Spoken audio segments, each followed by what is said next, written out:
Bienvenue sur Kinédi. Voici un épisode un peu particulier que j'ai le plaisir de vous présenter aujourd'hui. Cet été, j'ai fait un remplacement dans le centre Germaine Revel, spécialisé en pathologie neurodégénérative et basé dans le Rhône, à côté de Lyon. Là-bas, j'ai rencontré Antoine, kiné, ainsi que Maxime, Tanguy et Christophe, qui forment l'équipe d'APA.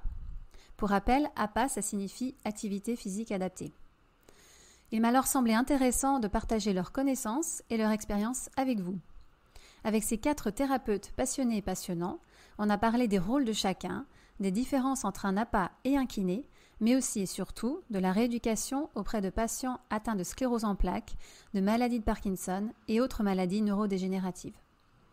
Les APA nous présentent leur mode de travail, les outils qu'ils utilisent et comment ils organisent leur planning hebdomadaire, tout en travaillant au sein d'une équipe pluridisciplinaire.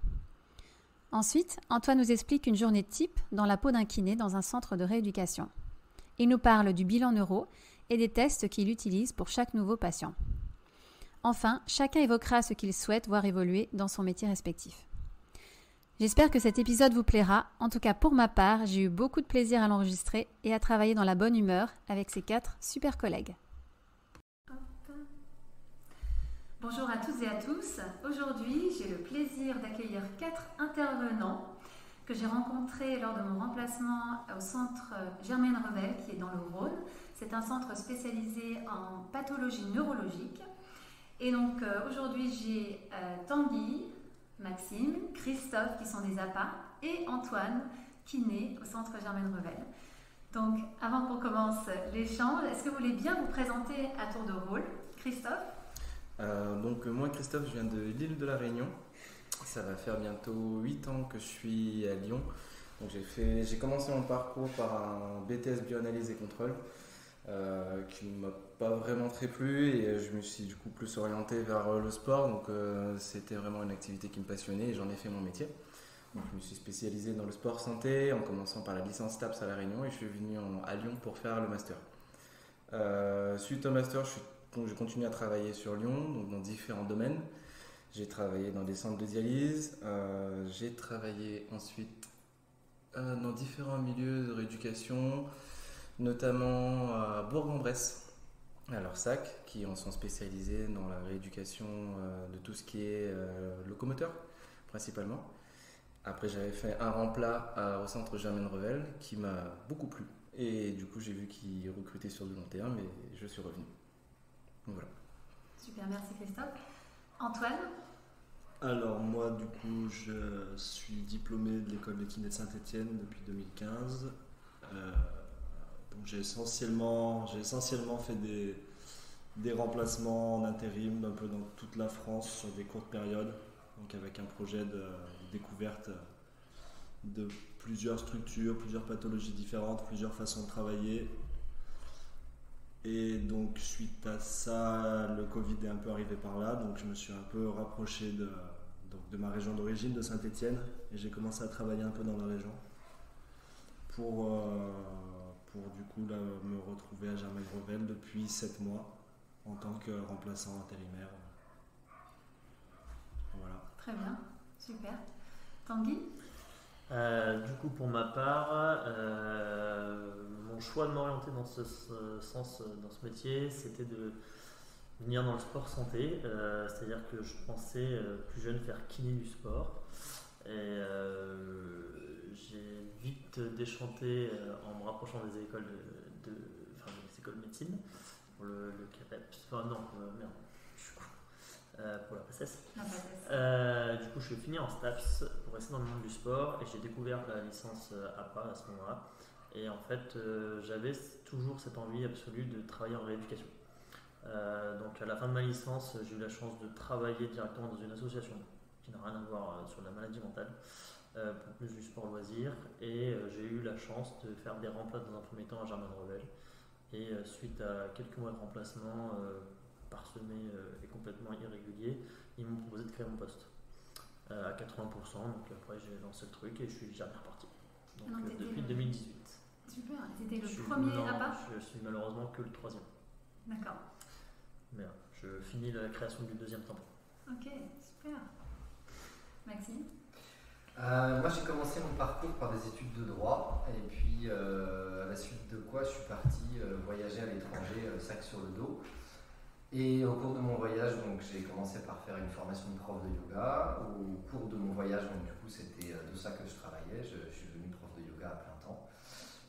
C'était un métier qui me permettait en plus d'être embauché un petit peu partout dans le monde, donc c'était cool au gré de mes voyages. Et puis je suis rentré en France. Au fur et à mesure, j'ai développé une douleur en fait en bas du dos qui n'arrivait pas à être réglée ni par kiné, ni par ostéo, rien à l'imagerie. Donc je me suis dit, en fait, qu'à cela ne tienne, je vais étudier l'anatomie, ça me sert aussi dans mon métier. Et finalement, je me suis renseigné en fait sur les différents parcours qui me permettraient d'apprendre et d'approfondir mes connaissances dans le domaine. Et puis, je voulais aussi me tourner vers la formation de prof de yoga. Donc, du coup, je pensais que j'étais un peu juste sur des connaissances anatomiques et biomécaniques. Donc, il fallait que je me forme. Donc, ça tombait un peu à l'évidence que ce soit STAPS, APA, en fait, qui soit le cursus que je choisisse, puisque la plupart des élèves du yoga se tournent finalement pour le yoga pour des raisons de bien-être, mais aussi souvent pour des raisons de blessures, de douleurs, notamment au niveau du dos. Pas mal de pathologies, donc du coup je voulais aussi donner une solution aux personnes, aux élèves qui venaient me voir en fin de cours et qui me disaient tiens, j'ai mal ici, j'ai mal là, comment est-ce que je pourrais régler mon problème. Donc j'ai suivi mon cursus APA, pas vraiment pour bosser dans la profession au début, mais vraiment pour parfaire mes connaissances et être meilleur formateur et pouvoir régler mon problème personnel aussi. Et puis au fur et à mesure, je me suis rapproché de la profession. Le Covid a notamment chamboulé pas mal de choses. Et puis finalement, le poste que j'occupe actuellement au centre Germaine Revel, c'est mon premier poste à part. Super, Voilà. Très bien.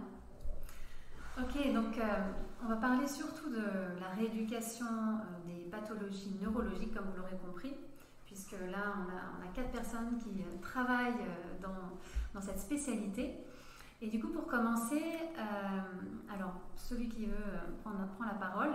Selon vous, c'est quoi les spécificités et les principes fondamentaux d'une rééducation d'une pathologie neurologique comme la sclérose en plaques, la maladie de Parkinson, la SLA? Qu'est-ce qui les compare à un patient lambda avec par exemple un mal de dos ou autre chose, avec une maladie chronique? Vas-y Antoine. Alors la spécificité pour moi, notamment de la sclérose en plaques, dans toutes les pathologies qu'on peut rencontrer et même dans les pathologies neurologiques, c'est la diversité du tableau clinique qui fait que on a des patients qui ont une pathologie dégénérative, donc qui va potentiellement et certainement s'aggraver dans le temps avec une augmentation des symptômes, des troubles, des déficits et des incapacités du coup, mais qui va du coup présenter plein de symptômes différents, ce qui fait qu'on peut avoir actuellement on a tous sur notre emploi du temps des patients qui ont une quarantaine d'années, 40-50 ans qui sont tétraplégiques. À côté de ça, on arrive à avoir des patients de 70 ans qui sont complètement autonomes et qui font leur vie sans problème. On va avoir des patients qui vont développer des troubles cognitifs assez massifs, au point de ne pas se rappeler du nom de leur thérapeute quasiment au bout de 4 semaines. D'autres personnes qui n'ont aucun problème sur ce point de vue-là, des troubles sphinctériens, des troubles intestinaux, c'est des troubles au niveau de la vue aussi. On a vraiment une diversité qui est complètement énorme. Après, ce qui va être vraiment spécifique à cette pathologie-là, c'est vraiment la fatigabilité des gens. On a une notion fatigue qui est vraiment prégnante par rapport à d'autres types de pathologies. Et je pense pour moi que c'est vraiment le point commun entre tous ces gens-là, c'est que la fatigabilité est complètement différente d'une personne lambda. Lambda dans le sens même pathologie, donc les pathologies de Parkinson qu'on voit et tout ce qu'on peut rencontrer ailleurs. Donc ça va vraiment être le gros point qui fait une différence, à mon avis. Parce que c'est vrai que la maladie de Parkinson, on dit en rééducation, il faut les fatiguer, les patients, il faut les faire transpirer. Alors qu'en sclérose en plaques, c'est pas tout à fait la même chose. Il faut vraiment respecter leur fatigabilité pour ensuite reprendre l'exercice. Il y a plusieurs écoles là-dessus aussi. Ouais. Il y a beaucoup sur la sclérose en plaques, cette idée de chercher à comprendre d'abord la fatigue, d'où elle vient, et de combattre la bonne fatigue entre guillemets. C'est vrai que du coup, pendant longtemps, on a tous entendu dire que la sclérose en plaques, il fallait que les patients se reposent, qu'ils restent chez eux et qu'ils fassent le moins d'efforts possible. Et c'est vrai qu'on est depuis quelques années quand même en train de vraiment de changer de tout. Justement pour les reconditionner à l'effort et qu'ils apprennent à vivre avec cette fatigue initiée par la sclérose en plaques, mais que du coup il n'y ait pas une fatigue chronique qui s'ajoute à ça. Et donc du coup c'est vrai qu'on les incite de plus en plus, de façon le plus régulière possible, à créer un cycle et une régularité dans l'activité physique pour maintenir ce niveau de capacité et limiter au maximum la fatigue chronique. Ouais. Alors parlons un petit peu des bilans que vous faites. Donc déjà, vous les APA, quels sont les bilans que vous faites lors d'une entrée d'un patient au centre et quels sont les objectifs que vous donnez en fonction des résultats? Alors c'est vrai que nous, en fonction des bilans, on va surtout chercher à évaluer la force, que ce soit membre supérieur et membre inférieur, évaluer la douleur, le niveau de douleur et le niveau de fatigabilité au quotidien, qui nous permettra du coup d'adapter la prise en charge au cours du séjour, évitant du coup de la surfatigue en début de séjour et pour que la personne puisse elle aussi prendre un rythme et s'adapter du coup à l'effort. On va ensuite évaluer, ce qui pourrait être intéressant aussi, ce serait d'évaluer aussi l'équilibre. On voit ensuite quel est son niveau d'équilibre pour qu'on puisse derrière après la travailler. On essaie aussi d'évaluer aussi le niveau de coordination, voir comment il se sent sur ses activités de la vie quotidienne, comment il réagit à différentes activités, voir son niveau de réflexe, qu'on puisse ensuite derrière le travailler, l'améliorer de manière spécifique en fonction de ses capacités. On va chercher ensuite on va regarder également son niveau d'endurance par un petit test d'effort. Donc là actuellement on est parti sur un test de demi-Cooper, donc un effort de 6 minutes maintenu sur un ergomètre et on mesure au préalable la fréquence cardiaque ainsi que la saturation en oxygène, qu'on puisse du coup voir sa tolérance à l'effort. Est-ce que tu peux expliquer le demi-Cooper? Alors le test de demi-Cooper, c'est un test d'endurance qui est réalisé normalement sur une piste où en fait l'idée est simple, sur un temps de 6 minutes, on va essayer de parcourir la plus grande distance que possible. Donc ensuite nous on fait en fonction de nos moyens. Donc là actuellement on a des ergomètres, notamment le ski erg, mais on pourrait aussi le faire sur le vélo. Donc ce sera vraiment en fonction du niveau de capacité des patients qu'on va avoir chez nous. Et donc là on utilise plus le ski erg actuellement. Donc sur un temps de 6 minutes, le patient va chercher à réaliser la plus grande distance que possible. Et après derrière on mesure ses constantes, avant et après, afin de voir du coup sa tolérance à l'effort, son niveau de fatigabilité. Il n'y a pas de normes Alors actuellement il n'y a pas de normes sur ce test. C'est vrai que là, comme c'est un test de terrain, c'est un test que nous on a essayé d'amener pour justement avoir une vision de ses capacités aérobie. Donc typiquement qui est quand même une information quand même assez intéressante au vu des patients qu'on a. Après on va essayer d'évaluer la vitesse de marche, donc qui sera beaucoup plus intéressante surtout pour les patients Parkinson, qui permet du coup d'évaluer son niveau de dépendance et de ses moyens de déplacement. Donc là on pourra typiquement voir si le patient doit se déplacer avec une aide technique ou pas en extérieur ou en extérieur. Et nous, ça permet de voir aussi sa marche, voir comment il se déplace et sa vitesse de réaction. Donc là, typiquement, c'est ce qu'on fait. On n'a pas des tests qui ne sont pas tous normés parce qu'on récupère beaucoup d'informations provenant des kinés qui ont du coup des tests plus précis, plus normés. Mais néanmoins, ça ne nous empêche pas d'avoir une vision sur ses capacités parce que du coup, on n'a pas le même regard, pas la même manière de faire et pas le même... on n'aura pas la même interaction du coup avec le patient et on n'aura pas les mêmes objectifs. Donc on essaye quand même d'évaluer quand même ses capacités. Et pas les mêmes outils aussi. Et pas les mêmes outils aussi. Ouais, vous êtes super bien équipés dans la salle avec vos machines. Est-ce que vous voulez en parler un petit peu? Je voudrais juste rajouter par rapport à ce qui a été dit, c'est qu'en fait on travaille en pluridisciplinarité. Ouais. Et donc du coup on se base aussi sur l'avis des kinés et sur l'avis des ergothérapeutes. Les ergothérapeutes étant au centre plus spécialistes de tout ce qui va être troubles cognitifs Et puis les kinés vont être plus spécialistes de tout ce qui va être trouble moteur et puis notamment trouble d'équilibre ou déficit de force.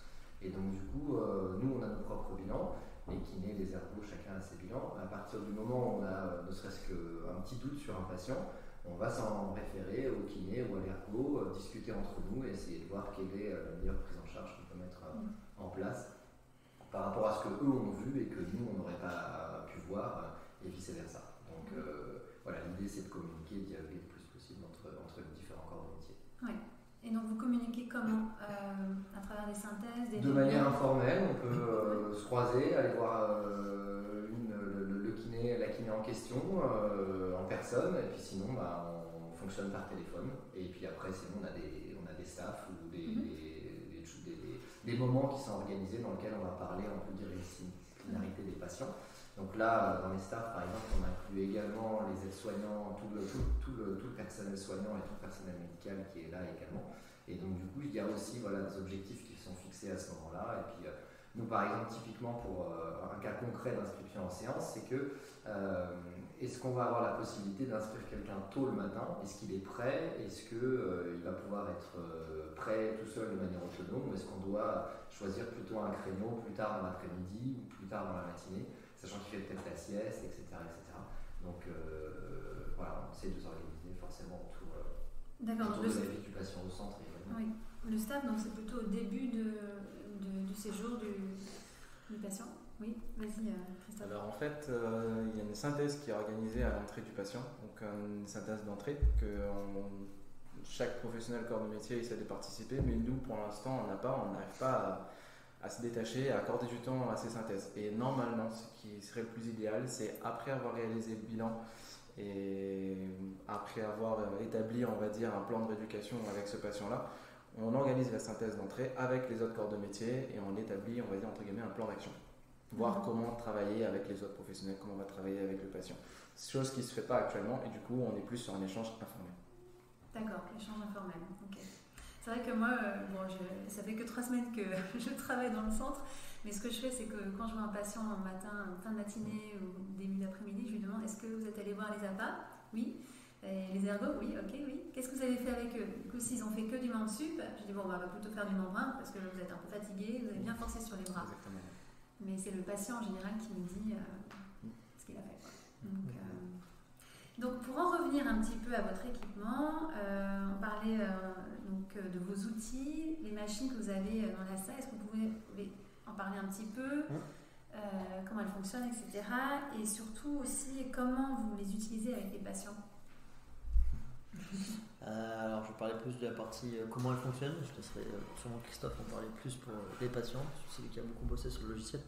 On est sur des machines, on va dire, nouvelle génération, qui fonctionnent à air comprimé, qui sont toutes électronisées. Donc c'est-à-dire qu'on n'a pas besoin de manipuler des charges, on n'a pas besoin de même se baisser pour modifier sur une tourelle un axe de travail. Vraiment tout est fait sur une tablette qui permet de réguler la charge. Pour aller même plus loin, on a un logiciel sur lequel en fait on programme les séances pour aller directement donner la charge théorique prévue pour le patient. Après, il y a toujours un moyen de manipuler la tablette pour rectifier au cas où. Et après, c'est vrai qu'on a une partie bilan, et après les bilans, on a des séances. Je ne sais plus, Christophe, ce qu'on a créé en tout. Je te laisse plus parler de ça sur tous les programmes, c'est toi qui les as fait. Mais... Donc là, actuellement, on est plus sur on a créé des programmes sur la machine pour pouvoir bilanter les patients. L'objectif de ces bilans, c'est d'évaluer, entre guillemets, le 1RM. Le 1RM, c'est la charge maximale que le patient est capable de soulever une fois. Et du coup, dans la machine, il y a intégré une formule qu'il calcule automatiquement en prenant en compte la charge et le nombre de répétitions. Donc, avec mes connaissances personnelles en tant que avec un passé sportif, j'ai établi du coup des bilans en prenant en compte la fatigabilité, le niveau de progression, qui permet du coup au patient de réaliser une montée en charge progressive. Donc c'est moi qui ai réalisé le programme de A à Z avec le temps de repos programmé qui nous permettrait du coup d'évaluer la charge maximale du patient. Donc pour être plus précis, le patient du coup va réaliser 10 répétitions à une charge indiquée et il va répéter cet effort maximum 6 fois. À chaque fois qu'il réussit un palier, on monte de charge. Une fois qu'on a déterminé du coup le 1RM qui est calculé directement par la machine en fonction du nombre de répétitions qu'elle a réalisé à la charge où il s'est arrêté, on va pouvoir écrire un programme précis. Ce programme en prenant en compte le 1RM. Donc, ce qui va nous permettre de travailler en précision, soit en créant des programmes essentiellement basés sur l'endurance, à moins de 50% de ses capacités, soit basés sur de la force, à plus de 60% de ses capacités. Donc là, actuellement, sur les patients, on reste sur un travail inférieur à 50%, ce qui, mine de rien, les machines restent assez énergivores, et on s'est rendu compte que depuis la mise en route, que les patients se retrouvent très fatigués, avec un développement de spasticité, de raideur, et qui limite du coup le travail avec les autres rééducateurs. Donc on limite du coup les séances à 1 à 2 fois par semaine en fonction du programme qu'on a établi avec le patient. Donc voilà essentiellement ce que je peux dire. Mais on reste quand même assez libre sur les machines qui nous permet du coup de travailler vraiment comme on le ressent. Donc, ce qui est quand même très intéressant et très adapté aux patients. Ce qui du coup évite à chaque fois de toucher l'appareil avec une installation qui est assez simple. Adaptée au fauteuil comme pas. Ouais. Est-ce que... Oui, pardon, vas-y. Justement, ce que j'allais dire, c'est qu'on a 5 machines en tout, 2 qui sont ce qu'on appelle un easy access, c'est-à-dire avec un tabouret à roulette qu'on peut enlever pour laisser la place au fauteuil roulant, pour les patients très dépendants et qui peuvent plus se mettre debout. Et deux machines où on va pouvoir travailler soit sur les jambes pour l'express, où il y a besoin d'un transfert, soit une machine polyarticulaire qui permet de faire 5 mouvements, qui demande aussi un transfert, qui permet de travailler tout aussi bien les jambes que le haut du corps. Donc en fait, c'est vrai qu'on a cherché sur l'achat de ces machines de pouvoir toucher le plus de public possible, de ne pas se limiter aux patients toujours très autonomes qui peuvent aller sur toutes les machines, qui peuvent faire tous les mouvements avec plus ou moins de difficultés, mais qui peuvent tout faire. On cherche vraiment à atteindre l'ensemble de notre population, de notre public au centre, puisque même pour finir, on a une poulie qui va permettre de faciliter encore plus l'accès et d'augmenter le nombre de mouvements malgré la difficulté de certains patients. Donc ce qui vraiment va nous permettre d'un travail général et complet du corps. Oui, parce que c'est vrai que comme tu disais, il y a beaucoup de patients en fauteuil roulant qui ne peuvent pas forcément faire un transfert assis. Et donc c'est bien d'avoir ce genre de machine où il n'y a pas à se lever. Exactement. Ouais. Okay. Pour poursuivre sur le fonctionnement des machines, nous on prépare le programme en amont et puis ensuite ils ont une montre qui permet de se loguer en fait sur leur compte et ensuite tous les détails sont logiquement donnés par la tablette. Alors on a vu tout à l'heure qu'il y avait des patients qui avaient quand même des troubles cognitifs, donc il faut quand même parfois être là pour les accompagner en exercice, mais globalement une fois qu'il y a eu une certaine mise en route, après on essaie de les amener vers l'autonomie. Donc ça c'est pour les machines de musculation avec air comprimé. Après on a d'autres types de machines également où on va essayer de faire plus travailler sur du cardio comme des vélos. Et puis comme le ski erg qui a été installé en début d'année et qui donc permet de travailler autant assis que debout sur un effort aérobique. Super. Combien de temps dure une séance environ, une séance d'appât pour un patient lambda au centre? 45 minutes. 45 minutes, donc c'est comme tous les rééducateurs. Okay. C'est plus une question d'organisation, ça pour le coup, que de choix. Certains centres, c'est 30 minutes. Dans certains centres, ils sont à 30 minutes. Ouais, je sais. Et ça, en fait, c'est-à-dire que entre tous les rééducateurs, le temps, effectivement, qu'il y ait des retardataires, tout ça, au final, on n'est pas sur des séances intensives de 45 minutes, on est effectivement sur des échauffements de 10-15 minutes et encore des séances de 30 minutes. Mais c'est vrai qu'on est plus sur sur notre programmation sur du 45, mais c'est plus pour une question d'organisation générale que de choix typiques. Ok. On va parler un petit peu de l'organisation de la semaine chez les APA, après on fera chez les kinés. Comment est-ce que vous organisez votre semaine? Parce qu'il y a plein de choses, il y a les machines, il y a les cours collectifs, il y a la balnéo. Comment vous gérez tout ça? Alors en termes de planning, on a 3 activités bien distinctes sur un jour. Donc on va avoir un de nous 3, bon, c'est pas forcément sur toute la journée, mais un de nous 3 qui va rester sur les cours collectifs. Il va y avoir un de nous 3 qui va rester essentiellement sur les machines de musculation UR, où là il va faire l'accueil des patients, l'enregistrement des patients, la planification des patients et l'entretien des machines. Et on va avoir une 3e personne qui va essentiellement faire une activité plus de paperasse où on va faire de la planification, on va faire du PMSI, on va réaliser des bilans patients, programmer des bilans patients. Voilà, donc c'est un jour, on a ces 3 axes-là qui sont quand même bien distincts. Après, sur la semaine en elle-même, je pense que Tanguy sera plus amène à plus le détailler avec les temps de synthèse et de bilan. Même Maxime aussi. Du coup, on a réparti les séances en fonction de leur énergie dépensée. C'est-à-dire qu'on commence la semaine le lundi par les séances d'équilibre debout. Ensuite, on va travailler le mardi plus sur tout ce qui sera renforcement musculaire, coordination pour les séances à sec et un début de balnéo le mardi après-midi. Le mercredi, on part sur de la balnéo le matin et de la coordination, avec la mise en place de tournois depuis quelques mois le mercredi après-midi. Et ensuite, on continue sur l'alternance, coordination, renforcement musculaire et l'aquagym en fonction des patients et de leurs objectifs pour finir la séance avec des séances les moins énergivores possibles. Il y a combien de patients en général par cours maximum? Et ben, ça va dépendre des séances. Typiquement, en tout ce qui est séance d'aquagym, au vu de la taille du bassin, on s'arrête à 4. En séance de renforcement musculaire assis, on peut monter jusqu'à 8. En séance de coordination, on s'arrête à 5. Et en séance d'équilibre, depuis que Christophe est arrivé, on monte à 6. Équilibre, parce qu'il faut quand même être un peu derrière eux. Ouais, c'est ça. On est bien... limité à 4 pour être assez proche, pour pouvoir gérer une chute potentielle. Oui. Et du coup, vu l'attente qu'on a sur ces séances-là et le nombre de patients qui est de plus en plus autonome malgré tout, je trouve, ces dernières années, on a augmenté le nombre pour être 2 professionnels présents pour pouvoir gérer effectivement la sécurité. Ok. Et il y a des cours de yoga aussi? Il y a des cours de yoga c'était une autre intervenante qui les prenait à mon arrivée, et puis elle est partie entre temps, donc étant spécialiste du yoga, j'ai récupéré le flambeau. Pour l'instant, j'ai essayé plusieurs choses, de poursuivre ce qui avait été mis en place par la professeure précédente, et puis finalement j'ai essayé aussi d'ouvrir le plus possible la possibilité aux patients de venir dans la séance. Donc on travaille essentiellement sur l'équilibre du tronc, le membre supérieur et la mobilité du membre supérieur, et puis beaucoup sur le travail respiratoire. C'est yoga sur chaise? C'est yoga sur chaise. D'accord. Ouais. Donc même pour les patients qui peuvent marcher, il reste, de toute façon, travailler le souffle, ce sera bon pour tout le monde. Ah oui. C'est ce qu'il y a de plus inclusif. Après, c'est vrai que des fois, c'est pas forcément ce qui est entendu par les gens quand on va faire du yoga. Ils s'imaginent faire des postures sur un tapis.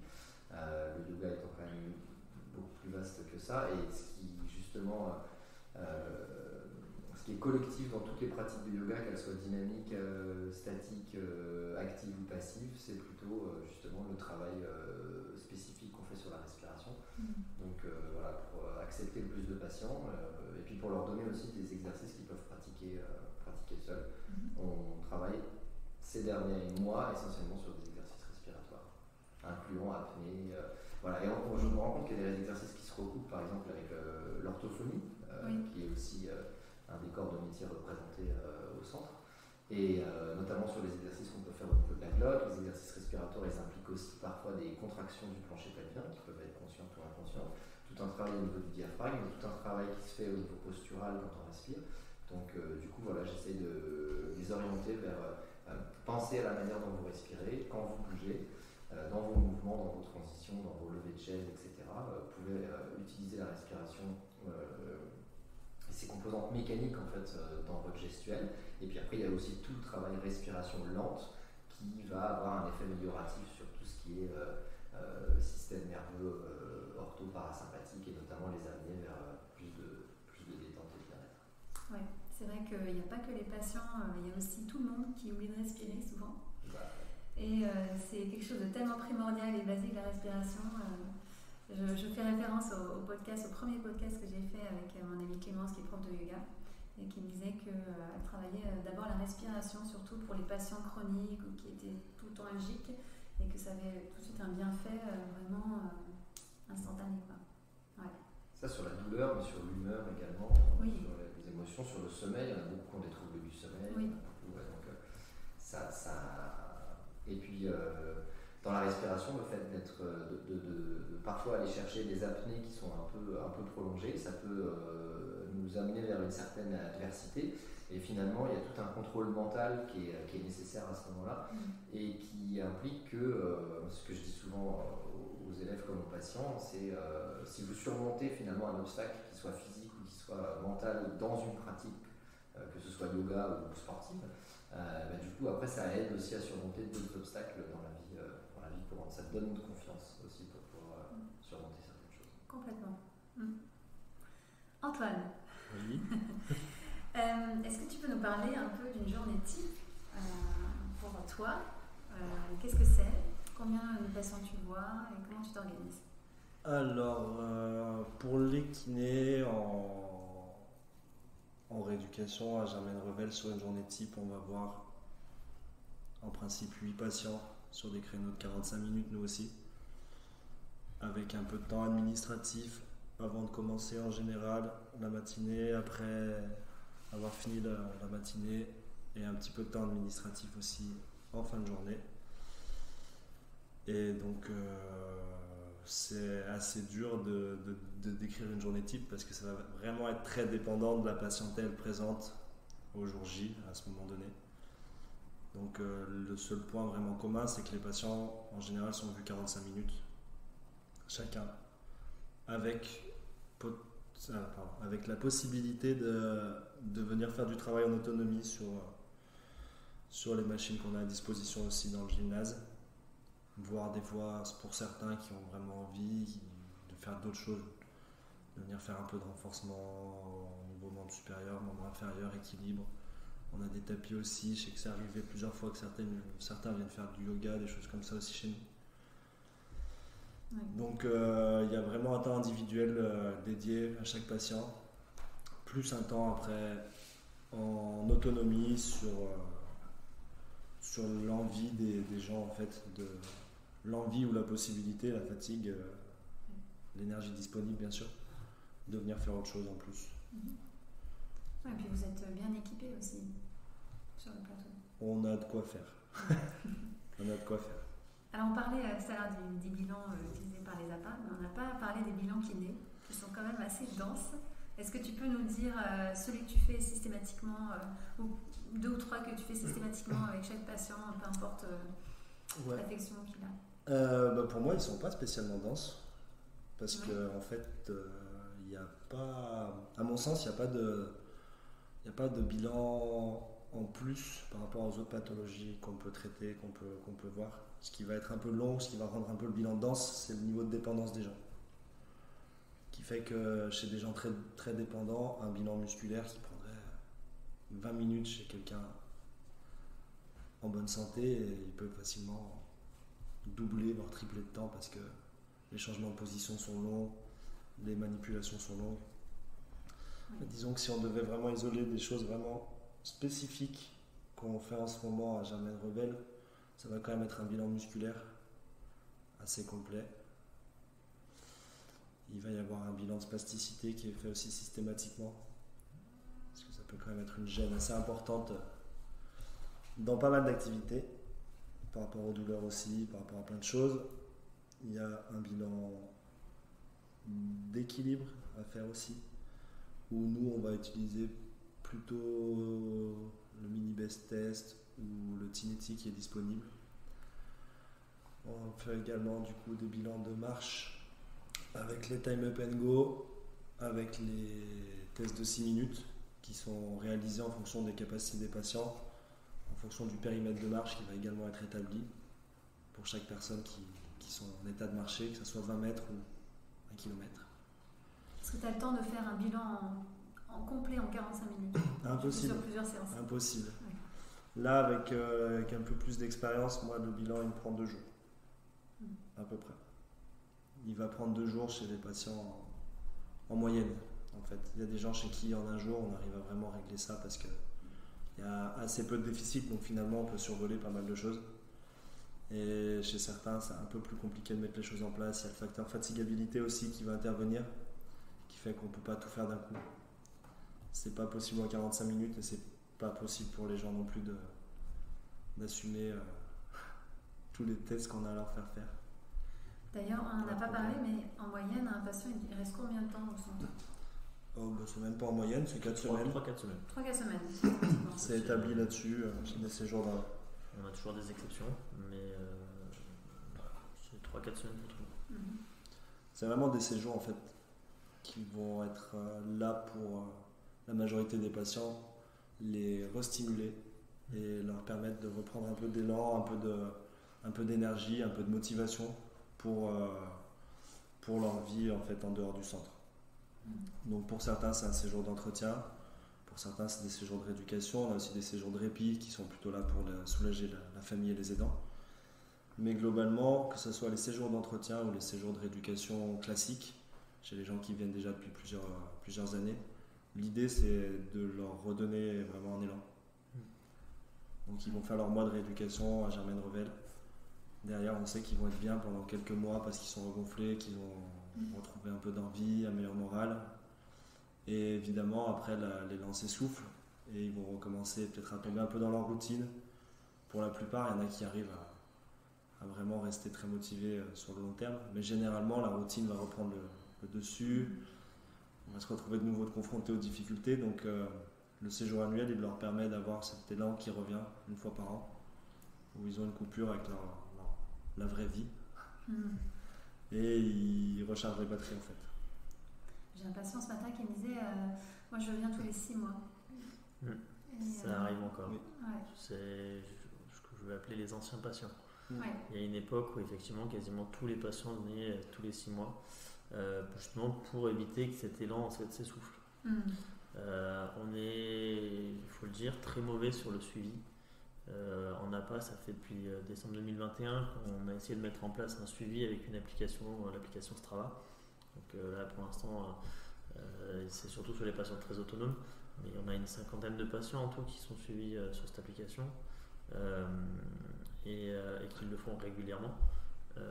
Mais c'est vrai que du coup, en fait, maintenant, avec une liste qui s'agrandit, de plus en plus de nouveaux patients qui sont en attente, on est obligé de réduire en fait ce séjour de tous les 6 mois. Et donc c'est pour ça qu'il y a de plus en plus de séjours de 4 voire 5 semaines pour faire plus qu'un séjour annuel. Ouais. Mais c'est vrai que quand tu compares la kiné par exemple au centre et la kiné en ville, ça n'a rien à voir. En fait, le patient rentre chez lui, il voit son kiné 2 fois par semaine. Séance de qualité, ça dure 20 minutes, 25 minutes, le temps de se déshabiller, de se rhabiller, ou d'enlever, se délester ses affaires. Là, ils sont vraiment dans un moule, ils sont pris en charge à 100%, ils n'ont pas de soucis, ils n'ont pas de déplacement, de voiture à prendre. Et ça les rebooste, j'imagine. Ça les remet en forme. Là, c'est plutôt en cours de transition, du coup, la façon de travailler du centre. Du retour que j'en avais de ce qui se passait avant. Quand je dis avant, c'est il y a une dizaine d'années. Ça a déjà commencé à évoluer depuis un moment. C'est que c'était vraiment un centre presque de bien-être où les gens venaient pour retrouver leurs copains. Souvent, il y avait des groupes de patients qui se retrouvaient toujours aux mêmes dates. Donc, ils venaient faire leur séjour d'entretien pour se rebooster, pour être bien en fait. Et là, on est plutôt en train, j'ai l'impression quand même de partir sur un objectif de donner aux gens les armes pour se prendre en charge eux-mêmes et d'arriver du coup à faire ce travail-là pour qu'ils comprennent l'importance de leur implication dans leurs soins et dans leur rééducation.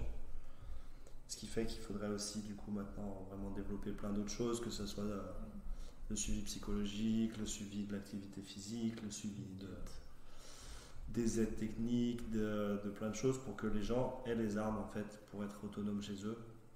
Et là à ce compte-là, un séjour annuel suffirait, mais c'est exactement la même chose que pour un patient lombalgique ou pour toutes les pathologies qui existent en fait.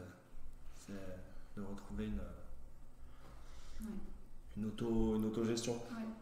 D'ailleurs, c'est intéressant ce que tu dis parce que je parlais à une ergothérapeute au centre. Elle me disait que les soins d'ergothérapie ne sont pas remboursés par la Sécu en France. Comment ça se passe pour les APA qui sont en libéral? Est-ce qu'il y en a beaucoup? Comment ça fonctionne? Est-ce qu'ils sont plutôt... c'est remboursé ou pas? Il y en a beaucoup, c'est-à-dire qu'il y a beaucoup de professionnels effectivement qui sont lancés dans l'auto-entrepreneuriat. Les mutuelles depuis 2020 commencent à se mettre à rembourser un petit peu sur les ALD uniquement. Alors, de ce que j'ai pu avoir comme référencement, je crois que j'ai une vingtaine de mutuelles tout au plus qui remboursent. Les meilleurs sont au-delà des 1000 euros par an. Sinon, on est sur une moyenne de 100 euros. C'est vrai que c'est encore quelque chose de tout nouveau.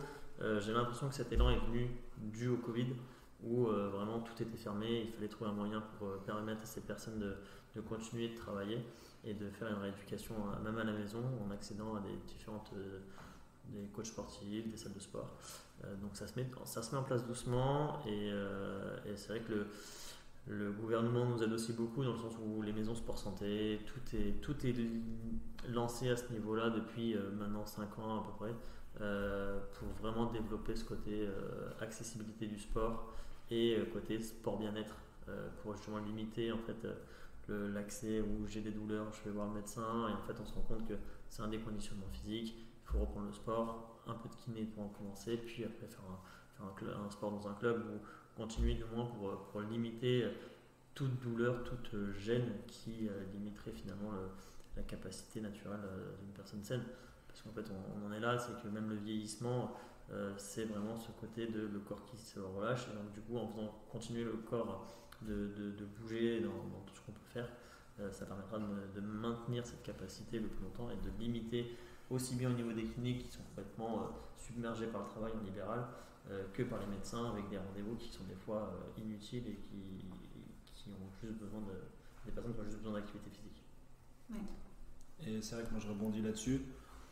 Depuis 7 mois, j'ai quand même eu l'occasion de voir pas mal de patients qui arrivent dans des états qu'on peut quasiment qualifier de déplorables, qui sont en fauteuil roulant en permanence, qui font rien, et chez qui on va faire des bilans et en fait on va trouver des forces musculaires qui sont largement suffisantes pour réaliser plein de choses. Et quand on creuse un peu, on se rend compte que c'est des patients qui sont complètement déconditionnés, qui sont dans un état psychologique, qui sont au fond du trou en fait, et qui n'ont plus aucune activité, qui sortent plus de chez eux, qui font plus rien. Et en fait, c'est des gens chez qui simplement le fait de retrouver un peu de condition physique, outre la maladie qui est présente et qui va être là, qui va quand même peut-être nécessiter la mise en place d'attelles, d'aide techniques. Mais en début d'année, on a eu un patient qui est venu qui était paraplégique, qui ne marchait pas du tout. J'ai fait ses bilans, il avait des forces musculaires au membre inférieur qui étaient évaluées à 3-4 sur les échelles, sur 5. Il est parti du centre, il faisait 200 mètres avec les bâtons quasiment. Ça faisait 2 ans qu'il n'avait pas marché. Donc c'est vraiment la preuve qu'il y a un déconditionnement et qu'il y a un manque de suivi de l'activité physique. Et c'est un problème qui est général, qui vaut pour la population entière. C'est la sédentarité, la dépression, tout ça, ça fait que les gens se prennent pas en charge et perdent beaucoup de capacités. Et c'est rassurant pour ces gens-là parce que ça fait aussi d'eux des personnes normales finalement. C'est pas parce qu'ils ont une sclérose en plaques qu'ils sont pas normaux quoi. Ils sont tout autant sujets que les gens qui sont pas malades au déconditionnement et à la dépression, avec un facteur en plus qui aggrave tout. En gros. C'est ça. Mais donc c'est bien que ça se développe ces trucs à l'extérieur pour avoir le suivi. Donc là actuellement nous au centre on essaie de référencer tous les professionnels extérieurs, tous les centres proposant du sport adapté. Du coup on essaie d'orienter les patients vers ces personnes, ces organismes justement pour qu'ils puissent maintenir un niveau d'activité physique à l'extérieur. Donc ça reste quand même un de nos axes de travail phares au centre, d'essayer vraiment de maintenir l'activité physique en dehors du coup de la rééducation à Germaine. Donc il y a certains patients qui y arrivent, il y a certains patients qu'on suit sur ce travail. Mais voilà, on est encore loin de ce qu'on attend réellement. Ok. Et surtout, ça reste aussi aux frais en fait, des participants, parce que c'était l'objet de ta première question par rapport au remboursement. C'est que, en fait, il faudrait qu'on ait un petit coup de pouce supplémentaire aussi, je pense, pour qu'il y ait justement une prise en charge financière, de manière à ce que les gens se motivent, parce que ça coûte aussi de l'argent en fait, de faire venir quelqu'un, un coach individuel, forcément. Ça va être réservé à une certaine marge de la population qui a les moyens. Et puis, voilà, C'est ça reste aux frais de chaque patient. Donc, c'est très sélectif. Voilà, donc ça reste très sélectif. Ouais. Et à partir du moment où on aura, les ergots devraient l'être aussi, comme d'autres corps de métier devraient pouvoir bénéficier d'un remboursement. Je ne sais pas d'où il proviendrait, mais du coup permettant quand même d'aller plus facilement. Il y a la possibilité de faire du service d'aide à la personne. La problématique au niveau juridique, c'est que du coup, les professionnels qui choisissent ça, normalement, sont censés ne faire que ça. Donc c'est forcément un peu limitant et pour le professionnel. Et le problème, c'est que pour le pratiquant aussi, il y a un crédit d'impôt qui est proposé. Mais ça reste quand même la moitié à la charge et qui peut être déjà trop financièrement pour une certaine marge importante de la population. Oui. Voilà, et faire du sport seul, c'est possible, sans matériel, sans coach, sans rien, on peut être complètement autonome, mais ça nécessite du temps, de l'éducation, et donc du coup c'est pareil, c'est forcément fermé à une certaine frange de la population qui n'y aura pas accès. D'ailleurs, est-ce que chaque patient repart avec une série d'exercices qu'il peut faire à la maison? Non. Ceux qui demandent en général, on a certaines fiches qu'on n'a pas fait nous-mêmes, qui sont des choses qu'on est allé nous-mêmes piocher sur internet, mais on travaille au fait de leur proposer quelque chose qui serait raccord avec ce que l'on a travaillé au centre. Ok. Voilà, on continue à travailler dans la continuité. Oui, et puis on a une problématique, c'est que les gens les plus dépendants, finalement, ce qui serait bénéfique pour eux sont des choses qu'ils peuvent difficilement faire seuls, pour lesquelles ils ont besoin d'avoir l'accompagnement d'un APA, d'un coach sportif, d'un kiné, même que ça puisse être une aide ménagère ou quelqu'un qui soit là pour ne serait-ce que accrocher l'élastique au bon endroit ou l'aider à se mettre sur le ventre pour faire tel mouvement parce qu'ils n'y arrivent pas seuls, donc ça va être un gros facteur limitant ça. Mais sinon les gens autonomes, nous je sais qu'on a un livret d'exercice qui est assez complet pour les gens qui sont les plus autonomes. Mais bon, ça reste très inégal, quoi. C'est réservé aux gens qui sont le moins touchés. Il y a un groupe de travail qui est organisé justement sur une autre application que Strava, pour créer justement une panoplie d'exercices spécifiques sur la sclérose en plaques, spécifiques sur la maladie de Parkinson et sur d'autres maladies qu'on veut faire en pluridisciplinarité et qui permettrait en fait sur une fin de séjour par un professionnel de choisir tous les exercices qui permettraient aux patients de continuer à la maison et qui nécessiterait seulement le besoin d'un ordinateur en fait. Création d'un compte, mais un truc il me semble gratuit et donc du coup quelque chose de très intéressant dans un premier temps qui met un peu de temps à se mettre en place parce que ça demande un gros travail quand même, mais qui sera je pense vraiment très intéressant pour les patients. Ok, donc, plein de beaux projets alors. Toujours, c'est bien. Bon alors on arrive à la fin de cet épisode, mais avant de nous quitter, j'ai une question pour chacun d'entre vous. Enfin c'est plutôt deux questions. La première c'est qu'est-ce qui vous plaît le plus dans ce que vous faites dans la rééducation des pathologies neurologiques? Et l'autre qui n'est pas vraiment lié, mais c'est qu'est-ce que vous aimeriez voir évoluer dans votre métier? Christophe ou...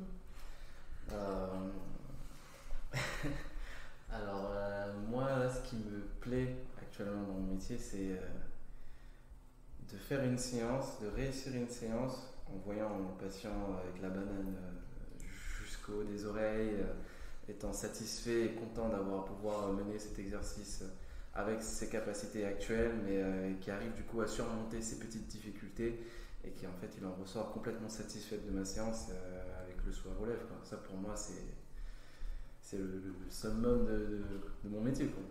Un patient qui ressort avec le souhait relève, avec cette satisfaction, c'est ce qui me fait kiffer. Et en termes d'évolution, actuellement, là où je travaille, c'est... Alors pas forcément là où là où je travaille, comment... Métier d'APA, en général, et après, oui, si tu veux... pour moi, c'est d'être encore plus connu, être... plus ancré dans le parcours de soins du patient pour que ces patients-là n'aient pas de difficultés d'argent pour pouvoir poursuivre son activité, qu'ils ne soient pas je veux dire, qu'il ait plus de facilité d'accès à l'activité physique adaptée. Ça, pour moi, ce serait pour moi le plus important. Ouais. Antoine? Moi, ce que j'aime bien là, c'est de voir les gens revenir avec des courbatures. Et puis boiter encore plus. Non, mais c'est pas, j'allais dire blague à part, mais c'est une demi-blague. Ouais, c'est ça, c'est de voir que les gens tirent un bénéfice globalement et sont satisfaits de ce qui se passe. Mais plus que ça, vraiment de voir qu'ils ont tiré un bénéfice et qu'il y a un message qui est passé. Plus qu'autre chose, de voir que le message est passé de ce qu'ils pouvaient faire pour apporter à leur situation par eux-mêmes en fait. Puis après, c'est tous les petites choses qu'on peut apporter, c'est quand même très spécifique, la neurodégénérative. Moi, je fais vraiment la distinction entre la neurologie et la neurodégénérative, parce que c'est pour moi deux pathologies très différentes.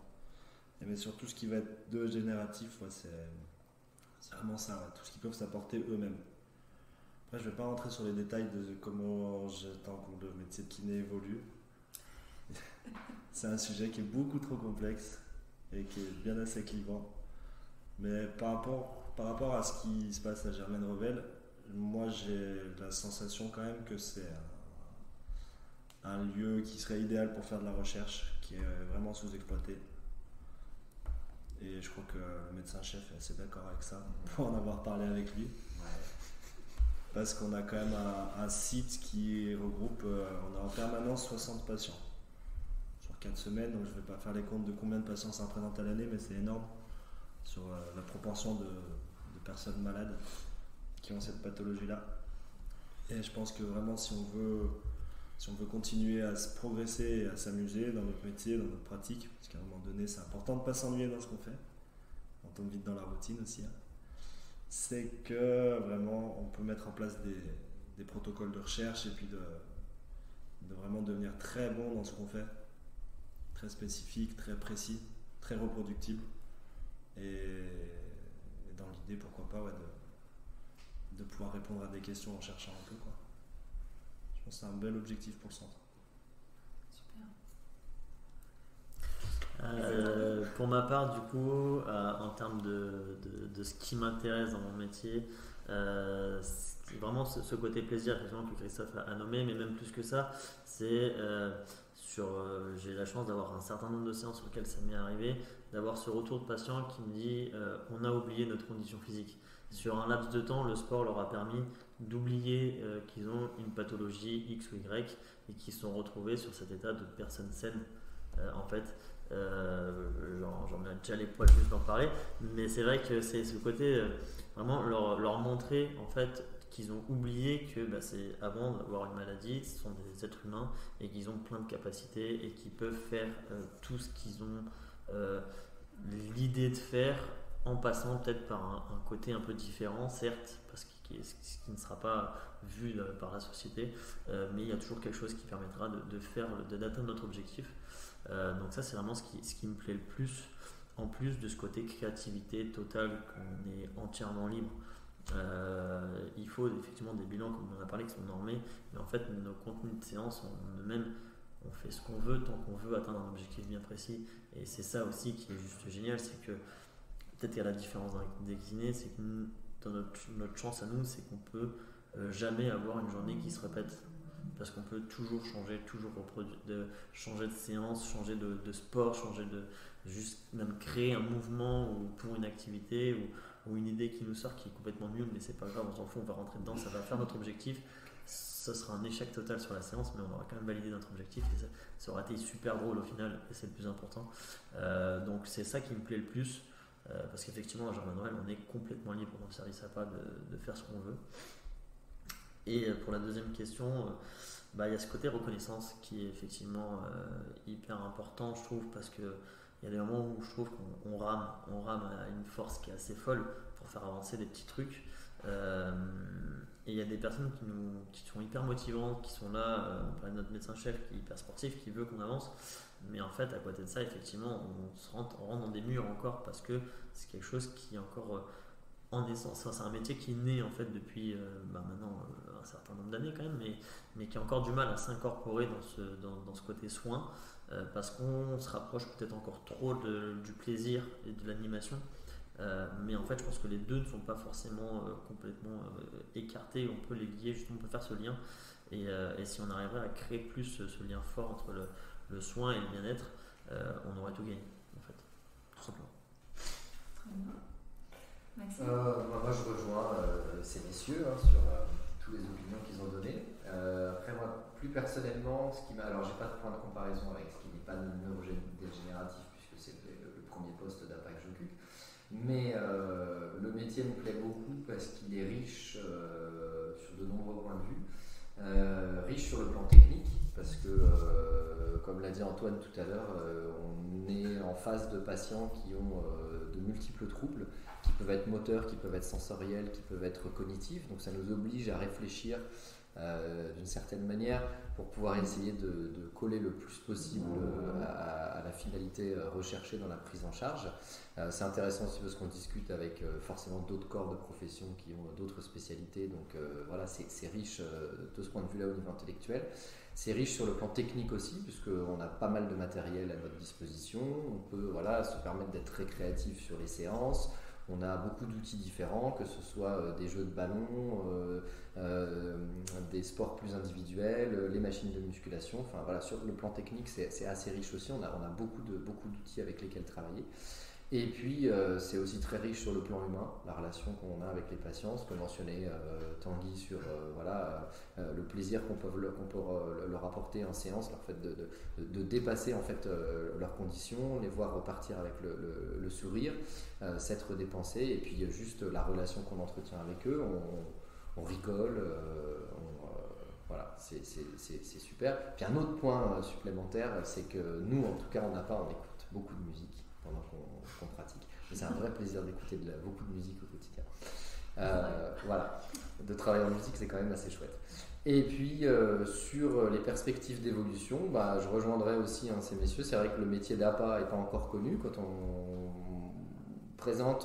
parle avec le public et qu'on dit qu'est-ce que tu fais dans la vie, je suis professeur d'APA, ça tombe pas ça coule pas de source ce qu'on est. Il va falloir qu'on explique un petit peu plus. Et donc ce serait agréable que le métier soit un petit peu plus connu, qu'on soit un petit peu plus pris au sérieux dans le soin et pas seulement que dans le bien-être. Et puis je rejoins Antoine par rapport à la recherche. La recherche, c'est quelque chose qui m'intéresse aussi beaucoup, et je pense qu'on est dans un centre qui nous permettrait de développer beaucoup de choses. Donc voilà, parmi les perspectives d'évolution, pas forcément de l'APA en général, mais vraiment plus spécifiquement sur là où on est nous, ce serait de pouvoir répondre à certaines questions par la recherche scientifique. Super. Écoutez, compléter oui, sur vas-y l'APA. Antoine. J'ai aussi mon avis sur la question. Je pense qu'on est un peu embêté, et c'est peut-être aussi ce qui fait peiner un peu l'avancée de la reconnaissance des APA par tout ce qui va être comment dire, responsabilité du professionnel, ou pour avoir fait beaucoup de centres, il y a des endroits où ça se passe très bien, il y a des endroits où ça se passe très mal, notamment sur la sensation qu'ont beaucoup de kinés de voir une partie de leur travail happée par la profession qui est en train de se développer.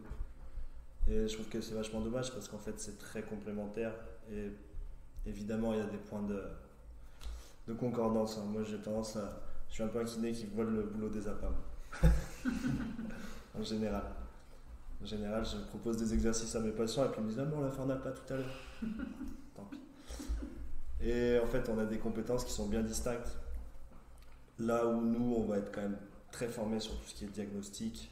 C'est quand même un gros point qui est important dans le travail de kiné, c'est le diagnostic, de chercher la cause du problème, donc ce qui n'est pas forcément le cas à Germaine Revel, mais qui existe ailleurs.